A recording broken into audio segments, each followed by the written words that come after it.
नमस्कार, आप देख रहे हैं इंडिया वॉइस और मैं हूं आपके साथ पुष्पेंद्र चौधरी। बुलेटिन की शुरुआत करेंगे। रक्षा मंत्री राजनाथ सिंह ने ऑपरेशन सिंदूर को लेकर बड़ा बयान दिया है। उन्होंने कहा है कि पहलगाम में आतंकियों ने धर्म पूछकर निर्दोष नागरिकों को निशाना बनाया था। इस कायराना हमले के बाद भारतीय सेनाओं ने ऑपरेशन सिंदूर के जरिए आतंकियों और उनके सरपरस्तों को जवाब दिया। राजनाथ सिंह ने कहा कि भारत ने पाकिस्तान में बैठे आतंकियों और उन्हें पनाह देने वालों को निशाना बनाया। उन्होंने स्पष्ट किया कि देश की सुरक्षा के साथ किसी भी तरह का समझौता नहीं किया जाएगा। हमने पाकिस्तान में बैठे आतंकियों और उनके सरपरस्तों को नेस्त नाबूद कर दिया और सारी दुनिया को यह बता दिया कि भारत अपने नागरिकों की सुरक्षा के लिए वह किसी हद तक जा सकता है। पहलगाम आतंकी हमले के बाद भारत की जवाबी कार्रवाई ऑपरेशन सिंदूर को लेकर रक्षा मंत्री राजनाथ सिंह ने बड़ा बयान दिया है। रक्षा मंत्री ने कहा कि पहलगाम में धर्म पूछकर निर्दोष नागरिकों पर कायराना आतंकी हमला किया गया था, जिसके बाद भारतीय सेनाओं ने ऑपरेशन सिंदूर शुरू किया और पाकिस्तान में बैठे आतंकियों तथा उनके सरपरस्तों को निशाना बनाया। राजनाथ सिंह ने कहा, हमने पाकिस्तान में बैठे आतंकियों और उनके सरपरस्तों को नेस्तनाबूद किया और दुनिया को यह बताया कि भारत अपने नागरिकों की सुरक्षा के लिए किसी भी हद तक जा सकता है। रक्षा मंत्री ने कहा कि ऑपरेशन सिंदूर सिर्फ आतंकवाद के खिलाफ भारत की कार्रवाई नहीं, बल्कि देश की नारी शक्ति और उसके सम्मान की रक्षा का भी प्रतीक है। भारत अपनी नारी शक्ति के सिंदूर की रक्षा के लिए किसी भी हद तक जाने को तैयार है। आप सबको याद होगा, जब पहलगाम में धर्म पूछकर हमारे निर्दोष नागरिकों पर कायराना आतंकी हमला हुआ था, तो उसके बाद हमारी बहादुर सेनाओं ने ऑपरेशन सिंदूर की शुरुआत की थी। हमने पाकिस्तान में बैठे आतंकियों और उनके सरपरस्तों को नेस्त नाबूद कर दिया और सारी दुनिया को यह बता दिया कि भारत अपने नागरिकों की सुरक्षा के लिए वह किसी हद तक जा सकता है। ऑपरेशन सिंदूर के माध्यम से हमने दुनिया को बताया कि हमारी नारी शक्ति के सिंदूर की रक्षा करने के लिए हम किसी भी हद तक जाने को तैयार हैं। बता दें, रक्षा मंत्री राजनाथ सिंह रविवार को दिल्ली कैंट स्थित सेना के बेस अस्पताल पहुंचे, जहां सिंदूर महारक्तदान यात्रा के तहत विशेष रक्तदान शिविर का आयोजन किया गया था। कार्यक्रम की शुरुआत पहलगाम आतंकी हमले और उसके बाद ऑपरेशन सिंदूर की पृष्ठभूमि से हुई।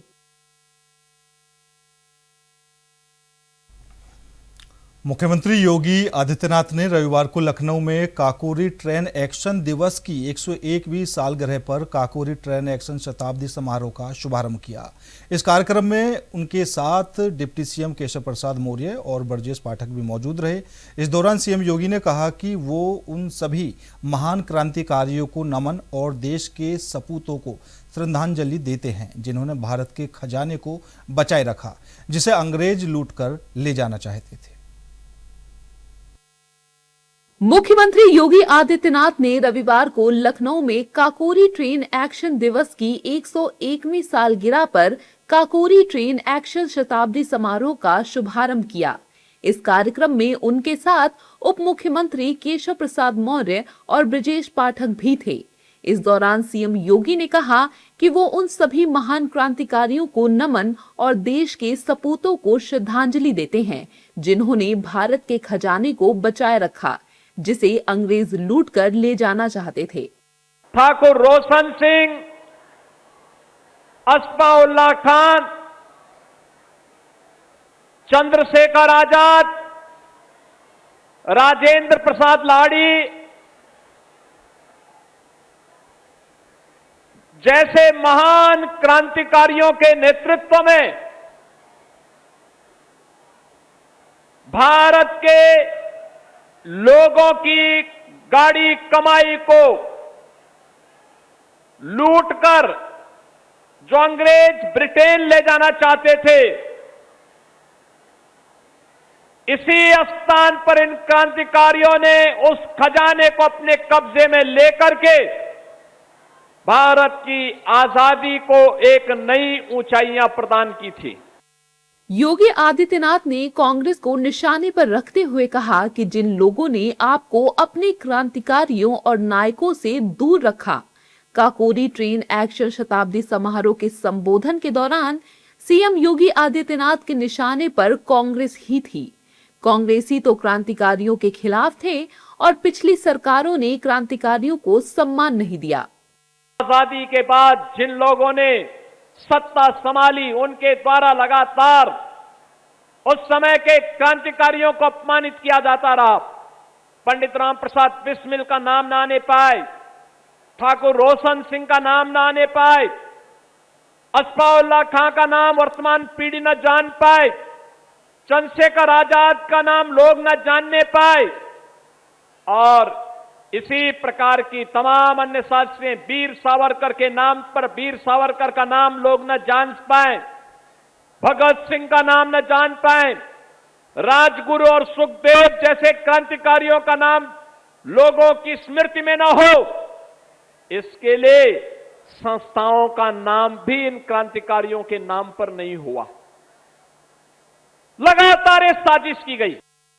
इस दौरान सीएम योगी आदित्यनाथ ने 15 अगस्त को भारत की आन बान शान का प्रतीक तिरंगा को हर घर में लहराने की अपील भी की और वंदे मातरम के गान की प्रमुखता देने की बात भी कही। 15 अगस्त को यह देश अपना 80वां स्वाधीनता दिवस का आयोजन करेगा। इस दौरान भारत के आन बान शान के प्रतीक भारत का तिरंगा हर घर में लहराना चाहिए। वंदे मातरम का गान हर संस्था में होना चाहिए। भारत के क्रांतिकारियों के बारे में, स्वाधीनता संग्राम सेनानियों के बारे में जो भी सामग्री जहां तहां बिखरी है, उन सामग्रियों को हम फिर से कलेक्ट करें। उनसे जुड़े हुए स्मारकों का सुंदरीकरण करना, उसकी मरम्मत करना, उसकी रंगाई पुताई करके पुष्पांजलि के लिए तैयार करके उन क्रांतिकारियों के प्रति हम अपना सम्मान व्यक्त करेंगे।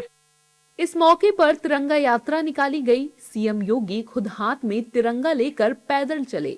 यात्रा के दौरान योगी की एक तरफ ब्रजेश पाठक तो दूसरी तरफ केशव मौर्य और पंकज चौधरी नजर आए।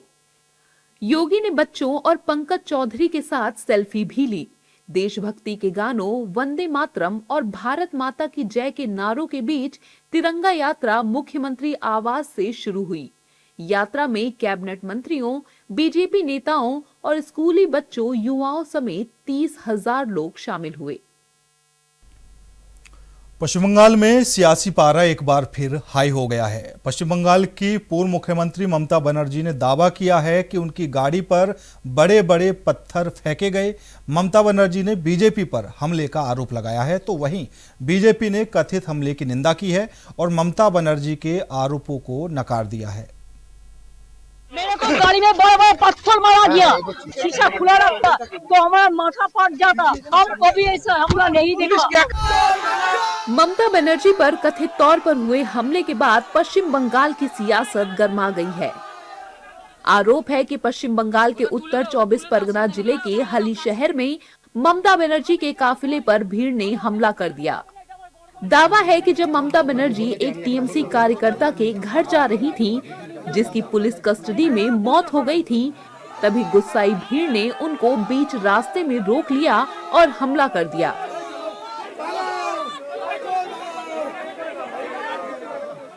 ममता बनर्जी का कहना है कि ये घटना स्थानीय ग्रामीणों ने नहीं बल्कि बीजेपी के गुंडों ने रची है। ममता बनर्जी के मुताबिक, मेरी गाड़ी पर बड़े बड़े पत्थर मारे गए। अगर खिड़कियां खुली होती तो मेरा सिर फट जाता, हम सभी लोग मर जाते। ऐसा पुलिस के सामने हुआ। हमने कभी भी ऐसा हमला नहीं देखा। पुलिस बीजेपी को सुरक्षा दे रही है। टेरिबल हुआ है। मेरे को गाड़ी में बड़े बड़े पत्थर मारा गया, बाहर से एंटी सोशल पुलिस का सामने में हमको इतना गाड़ी को अटैक किया। अगर हम गाड़ी का कांच शीशा खुला रखता तो हमारा माथा फट जाता, हम लोग सब मर जाता। ऐसा पुलिस का सामने में हुआ। हम कभी ऐसा हमला नहीं देखा। क्या कर रहे हैं? इतना पुलिस बीजेपी को प्रोटेक्शन दे रहा है। ममता बनर्जी के आरोप गंभीर हैं। वहीं लोगों में भारी गुस्सा भी देखने को मिला। कई लोगों ने जमकर नारेबाजी भी की। ममता बनर्जी पर कथित हमले की बीजेपी से लेकर कांग्रेस तक ने निंदा की है। जहां टीएमसी सांसद गंभीर आरोप लगा रहे हैं, वहीं बीजेपी ने आरोपों को सिरे से खारिज कर दिया है। It's an attempt to murder case. 100 BJP workers were there, and police was remaining silent spectator, absolutely silent spectator. Of course, that was the direction was given by the CM Suvendu Adhikari. इस तरीके की हरकत मैं समर्थन नहीं करता हूँ। हमारी जो लड़ाई हो सियासी लड़ाई होना चाहिए और उसमें बंगाल की जो तहजीब है तहजीब के मुताबिक सारा कुछ होना चाहिए। हर चीज़ में गुंडागर्दी, गाली गलौज, नीच हरकतें ये नहीं होना चाहिए बंगाल में। किसी भी नेता, किसी भी महिला की गाड़ी के ऊपर कीचड़ फेंकना, चप्पल फेंकना, पत्थर फेंकना, इसका समर्थक बीजेपी नहीं है। इसका हम निंदा करते हैं और पुलिस को जो कार्रवाई करना है वो करेंगे। बीजेपी का कहना है कि ममता बनर्जी ने भले ही कई गलतियां की हों, लेकिन ऐसे व्यवहार का समर्थन नहीं किया जा सकता। कुल मिलाकर कहें तो ममता बनर्जी पर कथित हमले के बाद सियासी पारा हाई हो गया है। अब देखना होगा कि इस मामले में क्या-क्या नए खुलासे होते हैं। बढ़ेंगे अगली खबर की ओर। नीट पेपर लीक विवाद के चलते जंतर मंतर समेत पूरे देश में प्रदर्शन हुए थे। ये प्रदर्शन इस समय चर्चा का विषय बने हुए हैं और सीजेपी का ये प्रदर्शन इतिहास के पन्नों में एक अमिट छाप बन गया है। हालांकि तमाम विवादों के बीच पूर्व केंद्रीय मंत्री धर्मेंद्र प्रधान ने अपने इस्तीफे के बाद पहली बार खुलकर बात की है। बता दें कि नीट विवाद के चलते 25 जुलाई को इस्तीफा दे दिया था। तो वहीं अब धर्मेंद्र प्रधान ने अपने इस्तीफे पर कहा है कि जैन जी हमारे बच्चे हैं, कुछ लोगों ने उन्हें गुमराह करने की कोशिश की। नीट पेपर लीक विवाद के चलते जंतर मंतर समेत पूरे देश में प्रदर्शन हुए थे। ये प्रदर्शन इस समय चर्चा का विषय बना हुआ है और सीजेपी का ये प्रदर्शन इतिहास के पन्नों में एक अमिट छाप बन गया है। हालांकि तमाम विवादों के बीच पूर्व केंद्रीय मंत्री धर्मेंद्र प्रधान ने अपने इस्तीफे के बाद पहली बार खुलकर बात की। नीट विवाद के चलते 25 जुलाई को उन्होंने इस्तीफा दे दिया था। वहीं अब उन्होंने अपने इस्तीफे पर कहा है कि जेनजी हमारे बच्चे हैं, कुछ लोगों ने उन्हें गुमराह करने की कोशिश की। प्रधान ने शनिवार को भुवनेश्वर की जीएम यूनिवर्सिटी में छात्रों और शिक्षकों को संबोधित करते हुए कहा कि जेनजी हमारे बच्चे हैं, कुछ लोगों ने उन्हें गुमराह करने की कोशिश की। तब मेरा कोई निजी मसला नहीं था। भारत में हर साल कम से कम 2 करोड़ बच्चे पैदा होते हैं। पिछले 10 सालों में 20 करोड़ बच्चे पैदा हुए। उनकी अपनी उम्मीदें हैं और वे भारत को विश्व गुरु बनाएंगे। मेरे लिए पद महत्वपूर्ण नहीं था। मैंने खुद प्रधानमंत्री नरेंद्र मोदी के सामने केंद्रीय मंत्रिपरिषद से इस्तीफा देने की पेशकश की थी। मैं एक किसान का बेटा हूं, भले ही आप मुझे वापस जाने के लिए कहें, मैं वापस आऊंगा। क्या मैंने कभी ऐसा कुछ किया है जिससे ओडिशा के लोगों को शर्मिंदगी उठानी पड़े? हो सकता है कि मैं राज्य के लिए सम्मान ना ला रहा हूं, लेकिन मैंने अपने काम से कभी लोगों को शर्मिंदा नहीं किया है। धर्मेंद्र प्रधान का यह बयान अब सियासत का केंद्र बन गया है। विपक्षी दलों के नेताओं ने प्रधान के बयान पर कहा कि जेनजी को किसी ने नहीं बहकाया है, बल्कि तुम्हारा काम ऐसा है कि जेनजी उसे देखकर ही प्रदर्शन पर उतरा है। श्री धर्मेंद्र प्रधान जी को इस बात के ऊपर आत्मचिंतन करना चाहिए, आत्मनिरीक्षण करना चाहिए कि उनकी वजह से इतना बड़ा मुल्क में छात्र आंदोलन कैसे खड़ा हुआ और जब वो देश के शिक्षा मंत्री थे, ऐसी कौन सी गलतियां हुई, ऐसी कौन सी खामियां थी कि वो जो नीट का पेपर लीक हुआ वो उस बात का प्रतिबिंब बन गया कि भारत की जो शिक्षा प्रणाली है वो शिक्षा प्रणाली पूरी तरह से लाचार हो चुकी है। प्रधान ने पूरे जेनजीज का भविष्य खराब किया, नौजवानों का भविष्य खराब किया और लगातार इनके समय में 152 पेपर लीक हुए हैं, प्रदेश से लेके देश तक। ये क्या कर रहे हैं, कैसी व्यवस्था कर रहे हैं? जितने भी इस तरह की चीजें आई उनके खिलाफ कार्रवाई हुई क्या? पूरे जेनजीज का जीवन खराब कर दिया, भविष्य खराब कर दिया। गुमराह नहीं किया जा रहा, उनको सही बात बताई जा रही है। जो प्रधान जी है कहाँ से रिसर्च करके आते हैं? अगर भड़काया गया था तो भड़काने वाला आप ही है ना। जैन जी भड़क गए आपकी वजह से। जिस प्रकार से आपने एजुकेशन मंत्रालय चलाया, नीट के पेपर लीक हो गए, बार बार एग्जाम पोस्टपोन किया गया, तो लोग भड़क ही जाएंगे बच्चे। आप जिम्मेदार है। देखिए, अब जाहिर है उनकी ओर से यह बयान आया, उस पर मैं टिप्पणी क्या करूं, लेकिन मुझको लगता है किसी पीढ़ी को अगर ये लगता है कि वो अगली पीढ़ी को गुमराह कर सकती है, तो वो उस पीढ़ी को जानती नहीं है। हम सब में से, मैं धर्मेंद्र जी को ही नहीं कहूंगा, हम में से कितने लोगों को इनकी भाषा, इनके भाव के बारे में जानकारी थी। जब पांव के नीचे की जमीन हिलने लगी तब एहसास हुआ हम सबको, और सरकार को सबसे बाद में एहसास हुआ। तो इस दृष्टिकोण से इसे देखें, गुमराह वाली ये थियरीज काम नहीं करती है, कभी काम नहीं किया है इस। वहीं दूसरी ओर बीजेपी नेताओं ने प्रधान के इस्तीफे पर करारा जवाब दिया। उनका कहना है कि उनकी सरकार में अगर कुछ होता है तो उस विभाग के मंत्री को जवाब देना होता है, और उसी जवाबदेही के अंतर्गत धर्मेंद्र प्रधान का इस्तीफा हुआ। नहीं, देखिए, निश्चित रूप से हमारी सरकार में जवाबदेही है, हमारी सरकार में अकाउंटेबिलिटी है। झारखंड में जो हो रहा है हम देख रहे हैं, वहां तो कोई नहीं गया अब तक। जिन्होंने जंतर मंतर के पूरे विषय पे राजनीतिक लाभ लेने का प्रयास किया, राजनीतिक रोटी सेकने का प्रयास किया, झारखंड में मौन बैठे हैं। पंजाब में दलित समाज के छात्रों को छात्रवृत्ति नहीं मिलती है, मौन बैठे हैं। केरल में नियुक्ति के बाद नियुक्ति पत्र नहीं मिलता है, मौन बैठे हैं। केरल की बच्चियां घास खा करके आंदोलन कर रही हैं। देखिए, निसंदेह अगर हम धर्मेंद्र प्रधान जी के पूरे राजनीतिक जीवन को देखें, जब भी कोई मंत्रालय की जवाबदेही उन्होंने ली, संगठन के दायित्वों के निर्वहन का सवाल हो या बतौर केंद्रीय मंत्री, उन्होंने जो भी फैसले लिए वो आज भी अनुकरणीय है। इस्तीफा देने के पहले छात्रों की मांग पर उन्होंने कई बड़े फैसले लिए थे। पूर्व केंद्रीय शिक्षा मंत्री और बीजेपी के वरिष्ठ नेता धर्मेंद्र प्रधान के बयान पर विपक्ष को एक बार फिर हमला बोलने का मौका मिला है। हालांकि बीजेपी और उसके सहयोगी दलों के नेताओं ने प्रधान का बचाव किया।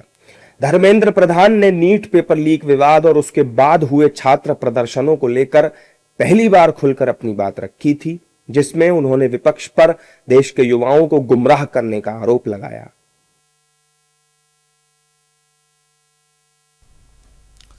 रांची का जयपाल सिंह मुंडा स्टेडियम पिछले 16 दिनों से छात्रों से भरा हुआ है और मांग बस यही है कि जेपीएससी और जेएसएससी समेत जिन प्रतियोगी परीक्षाओं में धांधली हुई है वो रद्द कर दी जाए, सीबीआई जांच हो और आगामी परीक्षा में कोई गड़बड़ी नहीं होगी।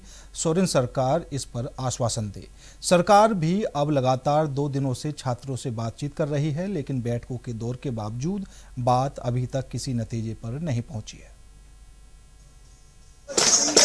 रांची का जयपाल सिंह मुंडा स्टेडियम पिछले 16 दिनों से छात्रों से भरा हुआ है और मांग बस यही है कि जेपीएससी और जेएसएससी समेत जिन प्रतियोगी परीक्षाओं में धांधली हुई है वो रद्द हो, सीबीआई जांच हो और आगामी परीक्षा में कोई गड़बड़ी नहीं होगी। सोरेन सरकार इस पर आश्वासन दे।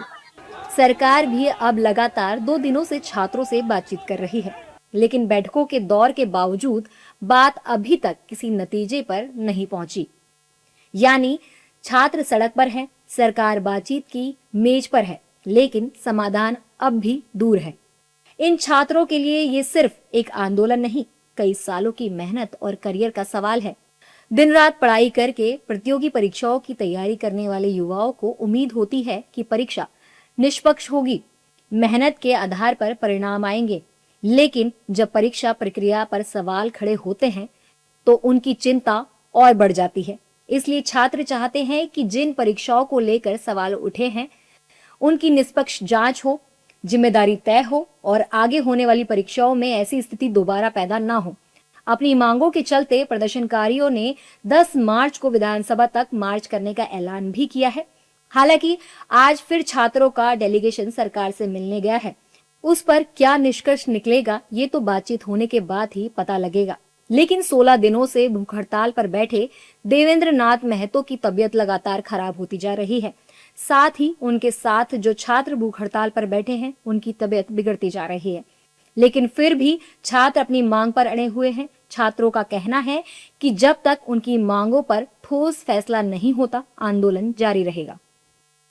हाँ, 2:30 बजे रात में ब्लड सैंपल ले जा कर के टेस्ट हुआ तो ब्लड शुगर बहुत डाउन 53 है। फिर 2:30 बजे से मेरा लगातार सलाइन वगैरह चल रहा है, तो अभी बहुत। मथुरा में श्री कृष्ण जन्म स्थान को लेकर संतों ने बड़ा ऐलान किया है। चित्रगुप्त पीठ की ओर से 6 दिसंबर को कार सेवा करने की घोषणा की गई है। संतों का कहना है कि श्री कृष्ण मंदिर निर्माण के लिए अब और इंतजार नहीं किया जा सकता। चित्रगुप्त पीठाधीश्वर स्वामी सच्चिदानंद महाराज ने मुख्यमंत्री योगी आदित्यनाथ से कार सेवा की अनुमति देने की अपील की है। उन्होंने कहा है कि संत श्री कृष्ण का भव्य मंदिर बनाना चाहते हैं। इस दौरान संतों और समर्थकों ने मंदिर निर्माण के समर्थन में नारे भी लगाए। अब इस ऐलान के बाद मथुरा में प्रशासन और सरकार की प्रतिक्रिया पर सबकी नजर है।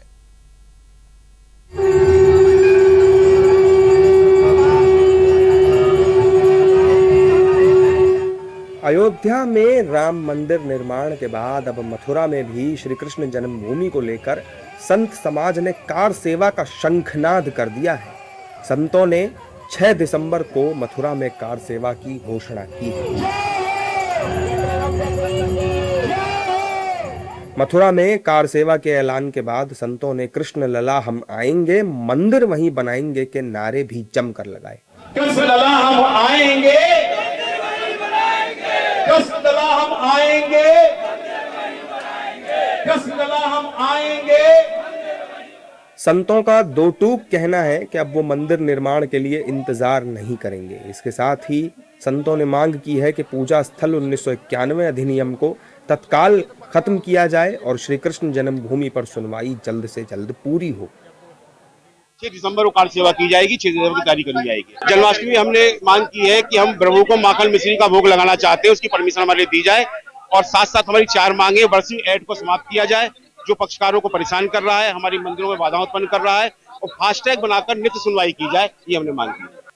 अयोध्या में बाबरी मस्जिद का विवादित ढांचा 6 दिसंबर 1992 को गिराया गया था और अब संतों ने 6 दिसंबर को ही मथुरा में कार सेवा का ऐलान किया है। वहीं मथुरा में कृष्ण जन्मभूमि मंदिर के लिए चित्रगुप्त पीठ आश्रम में मंदिर निर्माण के लिए हवन पूजन हो रहा है। सच्चिदानंद महाराज का कहना है कि जब तक यहाँ मंदिर निर्माण नहीं होता तब तक यज्ञ चलता रहेगा। हवन पूजन संकल्प यह है, जो यज्ञ यहाँ प्रारंभ हुआ है ये नित्य चलता रहेगा और तब तक चलता रहेगा जब तक प्रभु श्री कृष्ण लला हमारे उस स्थान पर विराजमान नहीं हो जाते जहां पर उनका जन्म हुआ था। उनकी जन्मस्थली विराजमान करके उनको माखन मिश्री का भोग नहीं लगा लेंगे, तब तक ये हवन पूजन चलता रहेगा। वहीं मलूक पीठाधीश्वर राजेंद्र दास महाराज का कहना है कि संत समाज की इच्छा है कि मथुरा और काशी मुक्त होने चाहिए। कार सेवा तो जो होगी सो होगी, बाकी वस्तुतः मथुरा और काशी। फिलहाल मेरे साथ इस बुलेटिन में इतना ही। बाकी देश और दुनिया की तमाम खबरों के लिए देखते रहिए इंडिया वॉइस।